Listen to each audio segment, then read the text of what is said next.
Welcome to part 3.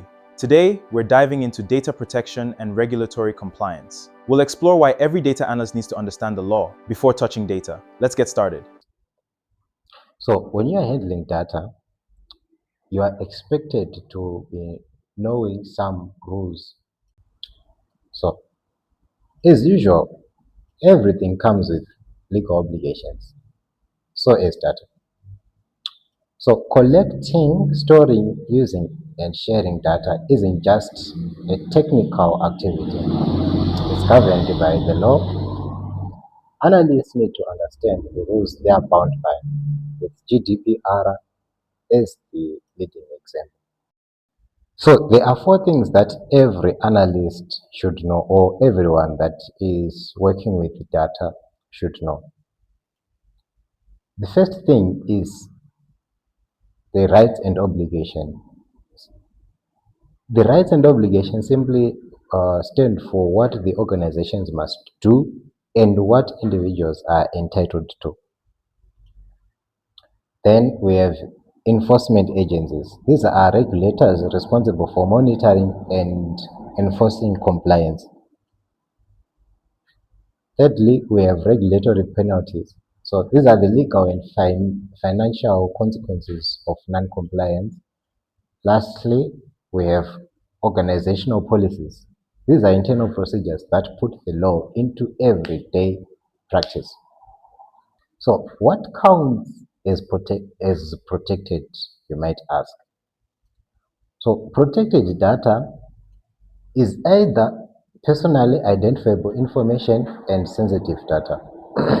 Firstly, let's look at personally identifiable information. So this is data or information that can be used to identify a specific individual. This might include names, emails, ID numbers, addresses, phone numbers, etc., etc. So this information should not be made public, right? Okay. Nextly, we'll look at sensitive data. So this is higher risk. This is a higher risk category that requires extra care. So this might include health, financial, or biometric information.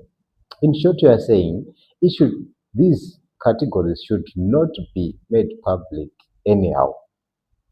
We cannot put the health records of someone online or public, right? It's illegal to do so.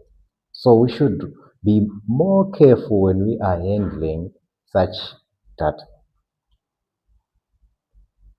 Okay, then let's look at the roles and responsibilities of individuals involved in data. So we have 3 individuals.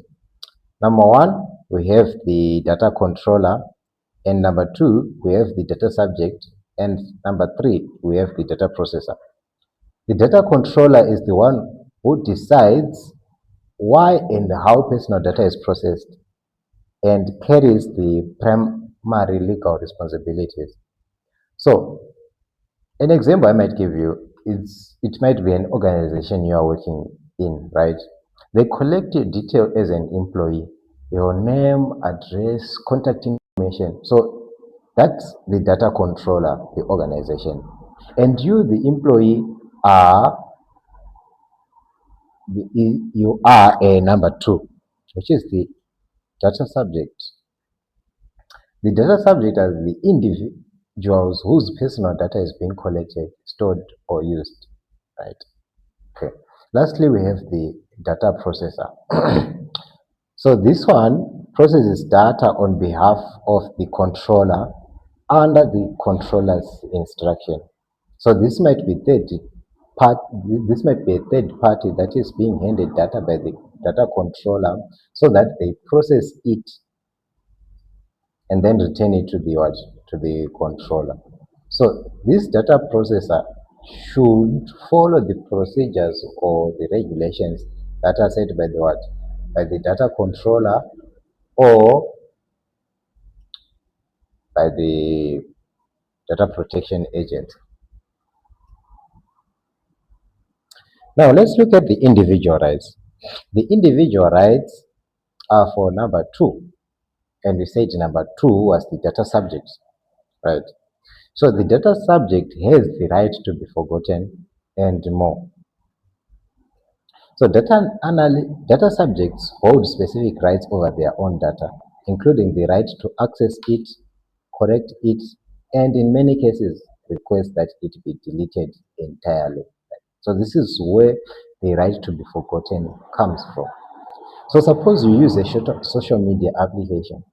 The social media application should grant you these 3 rights: the right to access your data, the right to correct inaccurate data, and the right to be what? To be forgotten. Next, let's look at applying these principles.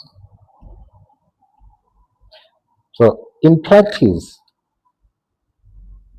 this means that checking what data you are allowed to use, minimizing exposure of personal information, and following your organization's policies at every stage of analysis. Okay, we're looking at managing privacy issues in analysis work. We are saying that if the organization does not need certain data, you as the data analyst, you should not collect that data, right? So we are trying to minimize the exposure of personal information.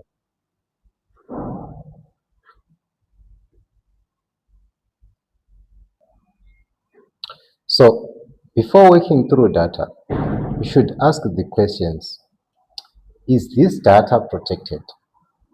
And do I have a legitimate reason? And thirdly, am I following the organization's policy? So let's take a look at the recap. We looked at the data protection law, like the GDPR, that governs how data is collected, stored, used, and shared. Then you should be able to know the difference between personally identifiable information and sensitive data, right? And the roles of the controller, subject, and processor. Lastly, you should know the individual rights, including the right to be forgotten, directly shape. You should know that these directly shape what analysis you can perform. So in the next lesson, we'll look at the requirements gathering and data models. Also,